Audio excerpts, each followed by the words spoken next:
Hey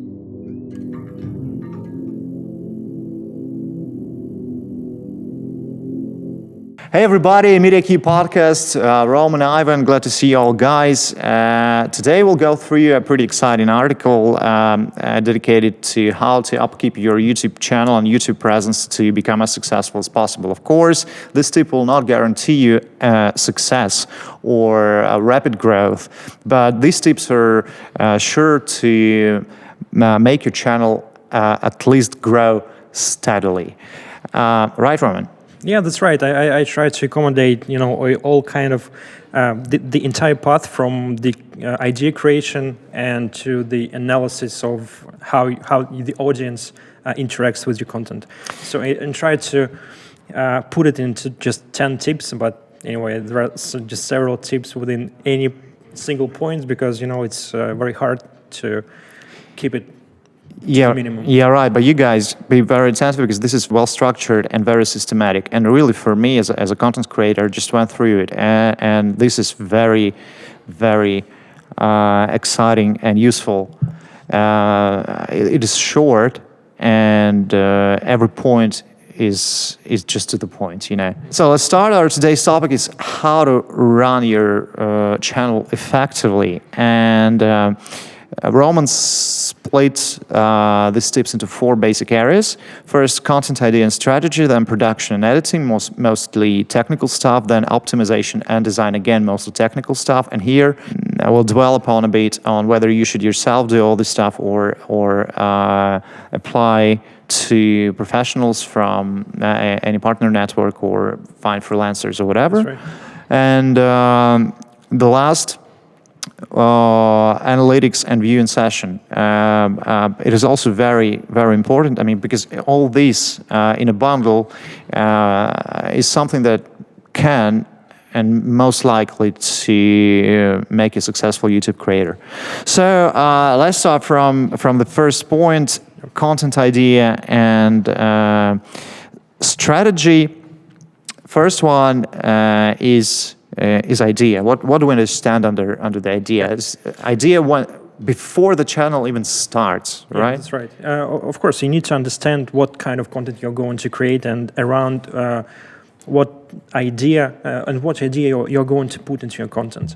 And it can be something that not yet on the platform, or it can be something that is already popular. And in this case, you need to understand that you need to add some value to your content in order to make the difference and to stand out from the rest of the channels within this particular topic or niche.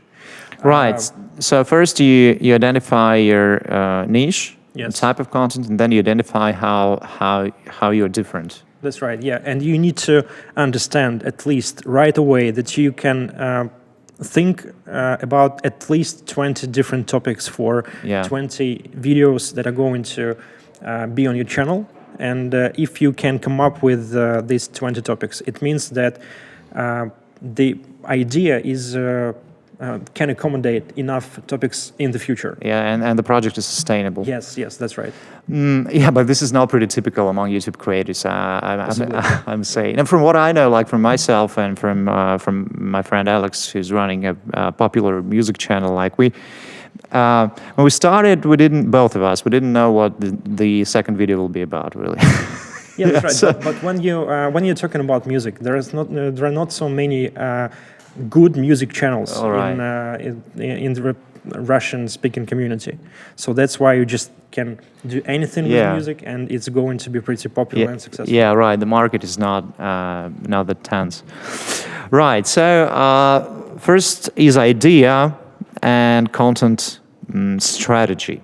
Yeah. So you guys need to understand that in order to make a channel sustainable, you need to come up with a clear and exciting content plan for at least 20 videos ahead. It can be something educational, and if it's something educational, then you need to come up with more topics before you start the channel. Mm-hmm. If it's something about similar type of content that is going to be the same from video to video, then it's also okay. If there is audience for this type of content. What else you need to do? It's better to film a pilot and, Oh, yeah. and to show it to your friends or to someone who understands the topic and can give you some piece of advice about the tempo, about the editing, about your topic and how you're delivering this information to the camera and to the audience. That's And right. it's Well- very important to polish everything and get ready for the launch of the channel. Well, yeah, it's a pretty professional approach, like they do on TV. Like they always would film a pilot first Yeah, and that's then right. test it on focus groups. And only once it is done, and they have all the possible feedback from various target audiences. But we're that- talking about YouTube in 2021. Yeah, It's very competitive. It's very tense, and you need to stand out, and that's why Right. you need to be well prepared before you launch a channel. right. So, guys, don't hesitate to film a pilot and then get your friends together and show them your content. Ask for their feedback. And then tune your content based on this feedback. It's really precious. I mean, this is how all professional productions work. Focus groups, testing, feedbacks. This is very important. Right. Next up is production and editing. What do we have here? Yeah, well, actually, as we already mentioned, it's very competitive, and it can be even compared with the TV quality right now.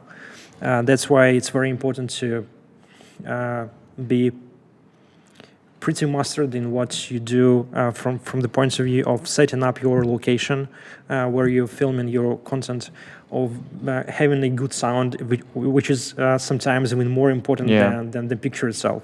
Because when the sound is shit, it's just no one's going to watch the best quality video with shitty sound. Yeah. It's very important, I think. And you need to have, at least basic editing skills or hire someone. And today it's very available on different markets of professionals. You just give them the content and they are editing something according to your brief. And it's very affordable today. Yeah, right. But regarding quality of content, is that true that currently YouTube heavily promotes 4K or even 8K videos They in some won't say geographies? that it's exactly like that, but I think so, yes. We did A/B testing with different types of videos when we were just making full HDs and 4K videos, and we saw the difference. But YouTube will always tell you that it's always about how the audience is interacting with your video. If they like 4K more, and if it's more engaging for them rather than full HD, then the algorithms will promote it better. All right. But they're always telling that it's always about the audience. But I think that at some point it can make the difference. If you have the ability to create 4K videos instead of full HD, but still 60 frames per second, Right. which is very important right now, I think it might work better. Why is 60 FPS so important? Because the picture is smoother. It looks better. Right. Even if you're not a professional, you will see the difference. You won't see the difference between full HD and 4K sometimes if you're not watching it on the very large screen. But you will definitely see the difference between 25 frames per second and 60 frames per second. Right.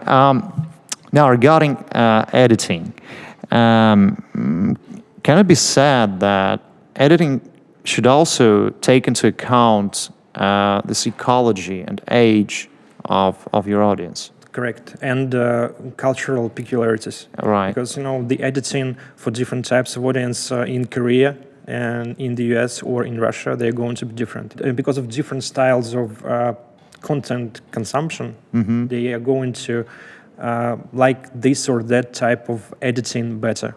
Because, for example, when we're talking about Korea, they love subtitles. They love, like messy, very kind of colorful editing and very fast, cut, something like that. Yeah, that's right. And it's also definitely depends on the topic you're talking about and on the idea of your channel and on the audience who's watching it. For example, you cannot edit the interview or the entertainment video in the same manner. Right. It's just, you will get the understanding of which approach is better as the time goes, because it's just something that you will definitely learn as your channel grows. Yeah, that's right. And well, age really matters. I mean, like, judging by myself, I'm already not a teenager. Yeah. And sometimes watching and content for younger audiences with pranks and challenges, I feel like dizzy and about to throw up because of the editing. Like, oh gosh, what's going on there? So yeah, guys, you should at all times take this into account. You need to just check and track your retention rate, and or reading the comments under your videos. It will tell you much more information that just us sitting here and discussing things. Yeah, right. Do you happen to know if there are any data available or research sources available about audiences' behavior in various cultures? Like, we're talking about Korea and the way they perceive content and react to content. So is there any scientific I'm sure there are something, but I cannot recommend right away. So but, just Google. I think definitely certain surveys have been made, and you can find any kind of information for that. But it's always just about your audience. Even if you are in Korea, and your category of content or the audience in your niche that are watching your content, they can differ a lot just within one country or within one city or within one category. So it's just always about analyzing your analytics and just understand what your audience wants. Yeah, right. We'll get back to this later on and talk about analytics in more detail. But right now, a very important part of your YouTube career, although it may not be you actually who does this stuff, but this is crucial. Optimization and design. Yes, that's right. First is thumbnail design. We've touched upon this a couple of times before, but once again, point out that thumbnail, effective and catchy thumbnail, is 50% of a video's success. That's right. I think even bigger than 50% sometimes, because this is the very first contact of the audience with your content.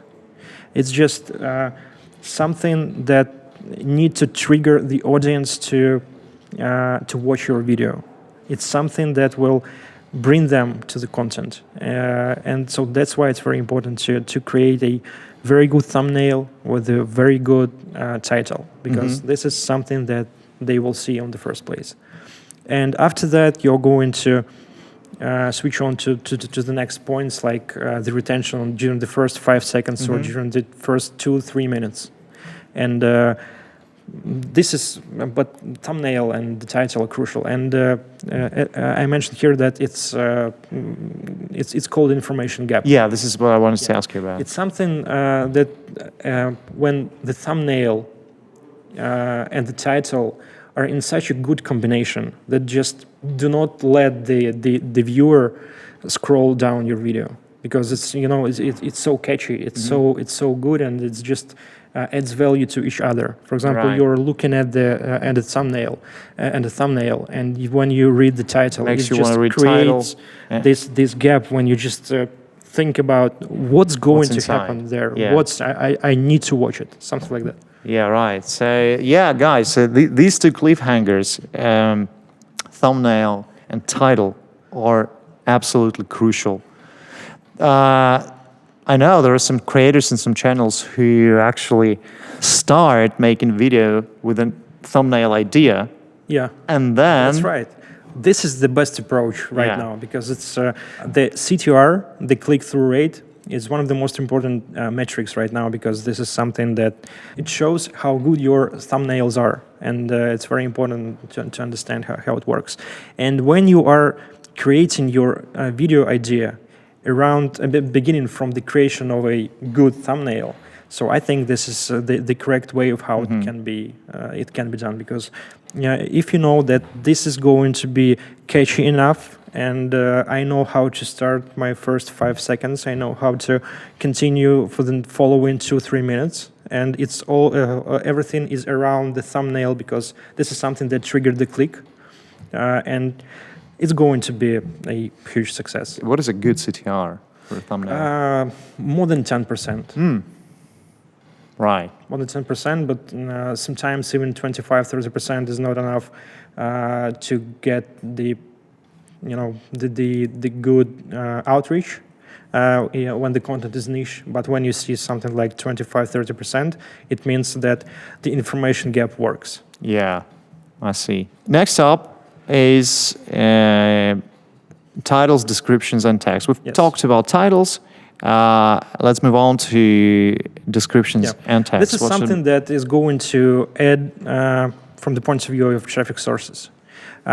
Titles, descriptions, and tags are going to work for your for search queries, and they're going to work for suggested videos, because if they are kind of interacting with the similar content, they're going to be recommended right after the other one, because when they are about something similar and they have similar metadata, it means that the audience might want to watch the next video similar to that, and the good optimization, good metadata can help videos be queued in a correct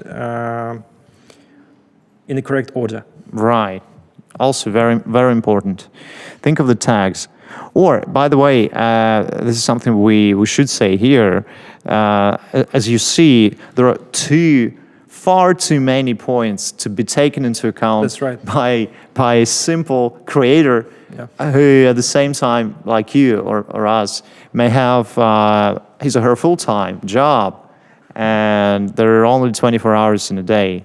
That's right. So definitely a smart solution is to outsource part of this job to professionals like your partner network, because this is actually what partner networks are about, and this is what partner networks are designed for, to help you with all this stuff. So I can tell you, I can give more information on that. So as long as we have the Department of Analytics who are analyzing your YouTube analytics, who are creating the metadata for videos, who are helping you with the briefs for your thumbnails, and we have a special design team that is creating the thumbnails according to the briefs from our analytics. So that's why our creators are happy with what we do. Yeah. And we take some part of the part of their job, and we help them with better understanding of how it has to look like. And they can learn from that and implement something even without us. Yeah, very true. So guys, if you still don't have a partner network, mediacube is right here. mediacube is right here. Go check our website and join us. Okay, another important thing is something we constantly talk about, is that you have to analyze at all times. That's right. Like literally always, you have to analyze everything. Comments, likes, dislikes, CTRs, retention, literally everything.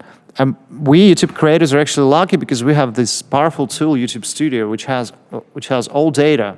That's right. Available, and it's very elaborate right now. Yeah, right. And I mean, all data is comparable. It's very well visualized, and you don't need to go deep into details like counting or comparing. It is visualized so great that you can just see it with your own eyes for a couple of seconds to make a conclusion and then to make a decision. Yeah, and it doesn't stay on the same place, because the YouTube analytics team is always constantly adding some new features. For example, now we can compare the first day of the video, how it was performing during the first hours, the first days, and it's very important metric, because how the video starts, the better the video starts, the better it's going to be promoted organically in the future. Yeah. So that's why it's very important to compare the very beginning of the very first hours, first days after the video is published. What I noticed is that really the very first hour is very important. That's right. What are the things that can influence this performance? Like the basic things. Just starting from the beginning, on the first place, it's CTR. The number of impressions comparing with the number of Clicks. on the thumbnail. So the higher this metric is, the more impressions the thumbnail is going to get. After the CTR, we are looking at the retention rate, because it's very important when the user clicks the video, he or she has to stay on the video up to the very end, because it's very important, because the longer viewing session is, the longer the bigger watch time the video generates, the better it's going to be promoted organically again. Right. And when there is a big percentage of when the video is denied after the click, it means that it was just a clickbaity thumbnail or something in the title that misled the audience.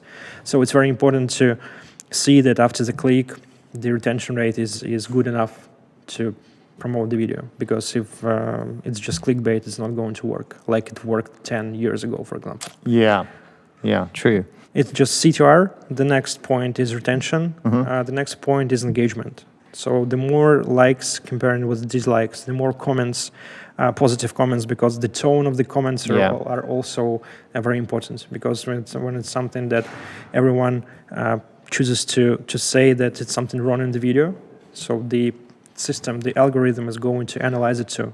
And the better, the more positive the feedback is, the better. Right. I think these three things right after the video is published are crucially important. Yeah, true. So guys, remember to always analyze everything and pay attention to the first hour and first day analytics. Right. And last but not least, optimizing for mobile viewing.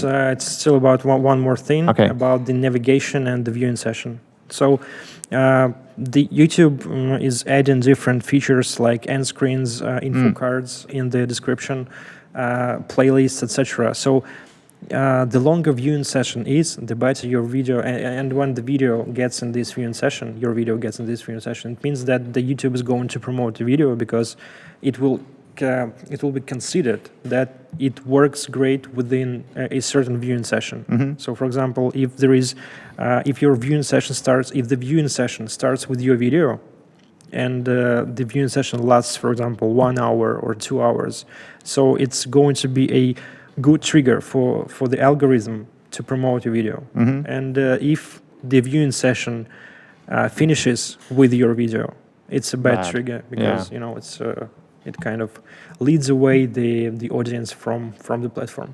Jesus, and, so complicated. So navigation with the end screens, with info cards, with playlists, it's everything important, because if there is a viewing session, and if this viewing session just consists just of the videos from your channel, it's very good. Yeah, true. Right, so getting back to the last but not least point, optimization for mobile viewing. It's just, like slight recommendation, because everything has to be optimized for mobile, because it's just 70%. Really so. I mean, it's almost about 70% of traffic that is generated through mobile devices, I think. That's right. Average. Yeah. Which is huge. We'll definitely need to optimize everything for mobile viewing. It's very important. And so also take this into consideration. Yeah. Right. So let's be summing up, guys. Roman, thanks for your tips. I mean, they are very well structured, and everything is explained so shortly, and you don't need to spend a lot of time on that. We'll have an option to put this somewhere on the web to make a link. Yeah, it's definitely going to be in the description. In what exactly? In what way? In what format? I'm not sure. Yeah. But definitely we'll just leave it in the description and somehow. Yeah, so check it underneath the video, go through it, and should you have any questions, please feel free to contact MediaCube Network and our managers. They'll be happy to answer all of your questions and help you with onboarding on YouTube if you just want to start your YouTube career, or if you already have a YouTube channel, we'll help you grow there, definitely. So let's be summing up. What is important? First, you need to have a clear idea and vision of what your channel is going to be about and content strategy for at least 20 videos ahead. Thus, you'll see that channel is sustainable. Make a pilot video and show it to a focus group from your friends or whoever else, doesn't really matter, but make sure your focus group matches the target audience you want to be talking to in your videos, and collect their feedback and tune your first video according to this feedback. Pay great attention to production and editing. If you don't feel like you can do it all yourself, if you don't feel like you can handle all this, try to find a freelancer, a good specialist who will do editing for you. Pay attention to the picture, the sound, the editing definitely. Then another crucial thing is optimization, and design thumbnails and titles are crucial. This is number one. Pay your greatest attention possible to this. If it is possible to start a video from thumbnail idea and then expand it to the whole video, this is the best way currently nowadays with the current state of things on YouTube. And analyze everything in your YouTube studio. So these are the 4 basic areas in which you need to be very precise and work hard on every point to become a successful YouTube creator. Thank you, Roman, again for this article. Check it out underneath the video. And good luck to all of you guys. Make great content. See you in a week. It was mediacube podcast. Roman Ivan. Bye. See you.